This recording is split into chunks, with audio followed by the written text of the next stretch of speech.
Hello mga guys, welcome back sa ating YouTube channel. So for today's video, magluluto tayo ng isang napakasarap at isa sa mga napaka-paborito kong gulay na pagkain ng ating ginisang labanos. So mga guys, isang like at subscribe naman po muna dyan.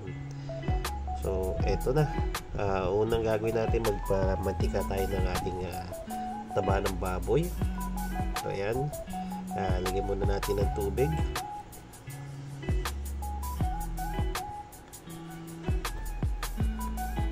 At syempre nakabukas yung ating kalan dyan, ano? Halu-haluin lang natin maigi muna para mag-iwa-hiwalay yung taba, para mas ma-distribute or mas madaling mapalambot, no? At hayaan lang muna natin na manuyo yung tubig na nilagay natin hanggang sa lumabas yung mantika niya. Pwede rin tayo magdagdag ng kaunting mantika para mas matulungang malabas yung oil sakat sa taba natin.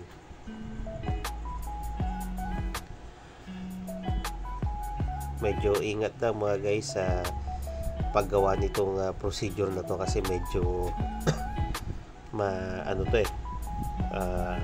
matilansek. At ayan, so once na okay na siya mga guys, no, i-set aside muna natin siya.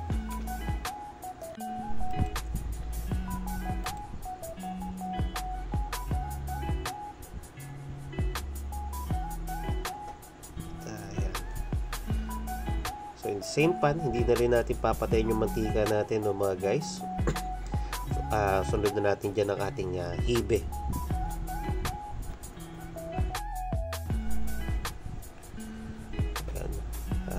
Medyo tustal lang natin siya ng konti para lumabas yung kanyang flavor, no?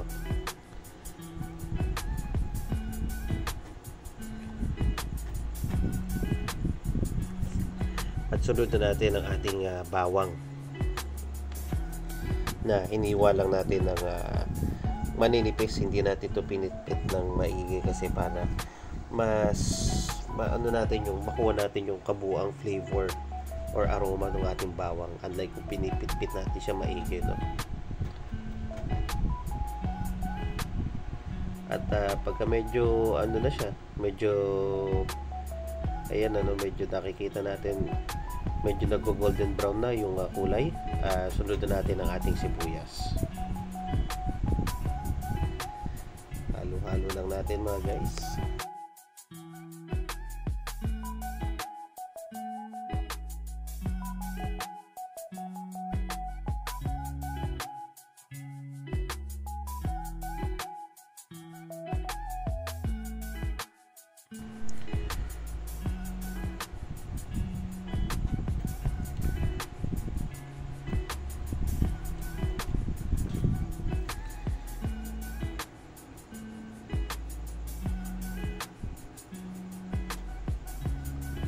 At ayan,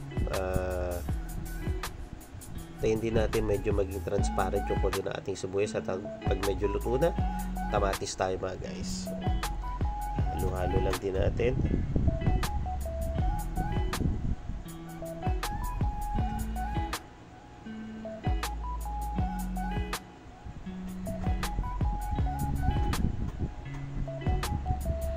Hanggang sa maging maano mo yung texture niya na halos parang pasty na, no? Luluin lang natin at pit-pit ng konti. Ayan, no?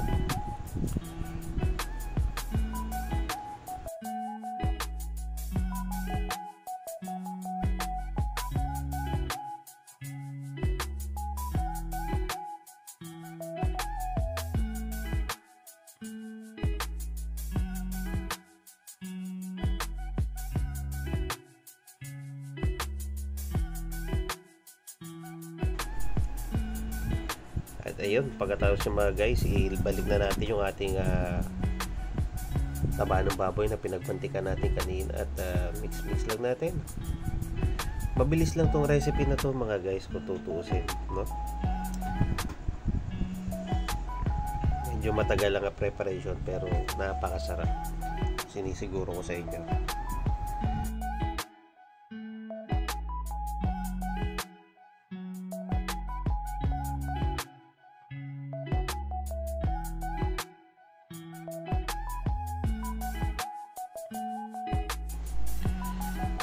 At ayan, sunod natin pamintang durog.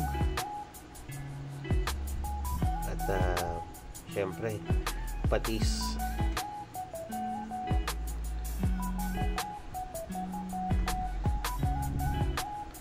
At halu-haluin lang uli natin.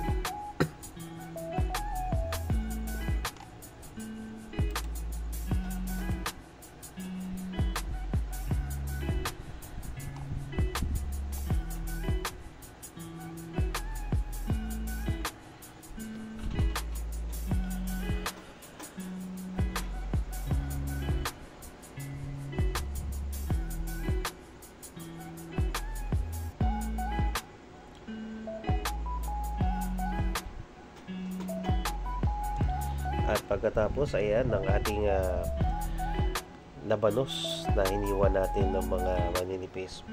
Kumbaga parang sa mga nagpamilyar kayo sa pagluluto ng ginasang sayote o yung hiwa ng sayote sa ating chop suey. Yun, halos ganun lang naman ang hiwa natin dito sa ating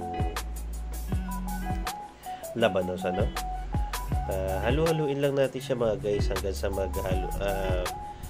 magsama na yung flavor ng ating aromatics na pinag-isa kanina at yung ating labanos.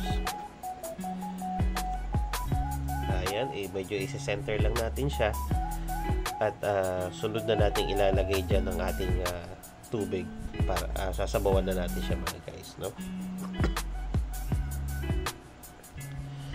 So dito sa tubig na ilalagay natin is at least yung magpantay or mag water level yung ating labanos tsaka yung sabaw na ilalagay natin hanggat maaari, kasi medyo palalambutin pa natin yung labanos natin at sama mo na rin syempre yung taba ng baboy.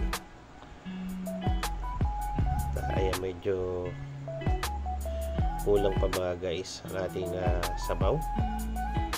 Konting-konti lang naman, hindi rin naman tayo pwede magdagdag ng masyadong maraming tubig at makatumabang.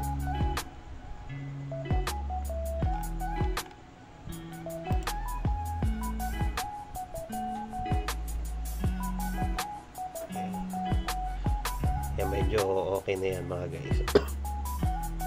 At tatakpan lang natin ito, palalambutin hanggang sa maluto na yung ating labanos. So ayan, after few minutes, kung mapansin nyo mga guys, no, medyo naging parang medyo transparent yung kulay ng ating labanos at medyo nag-subside na rin yung tubig na nilagay natin kanina. So at this point mga guys, adjust na tayo ng ating pampalasa. So lagay tayo ng ating chicken powder, ang ating MSG or any seasoning of your choice. Pwede rin kayo gumamit ng magic sarap or kahit anong pampalasa. Okay lang din naman itong chicken powder dahil ito ang ating universal flavor, no? Magmamatch sa kahit anong lutuin, kahit isda pa man. At ayan, dagdag tayo ng kaunti pang patis.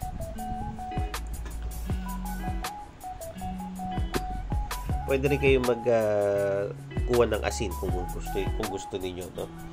Kung asin or patis, kung ano pang paalat ang gusto niyo i-adjust. Kayo nang bahala dyan mga guys. So medyo halu-haluin natin yung ating kanina, yun kaniwa ko na nga, at medyo isi-center lang natin para medyo mag-concentrate pa yung flavor tsaka yung paglambot ng ating gulay. At lastly, ang ating asukal na medyo magdadagdag din to ng konting flavor sa ating ginisang labanos. Ayan, halu-haluin lang natin uli maigi. At igit na ang ating kagulayan. Napakatipid ng recipe na to mga guys. Kung tutusin, gumastos lang ako ng halos 150 pesos, no? At perfect din itong i-partner sa pritong galunggong. Kaya eto na po mga guys, muli ang ating ginisang labanos. At muli isang like at subscribe naman po dyan mga guys, para mas ganaan pa ako sa pagluluto sa inyo, sa pagpe-present ng mga putahe, no? Maraming salamat po sa inyong panonood at God bless.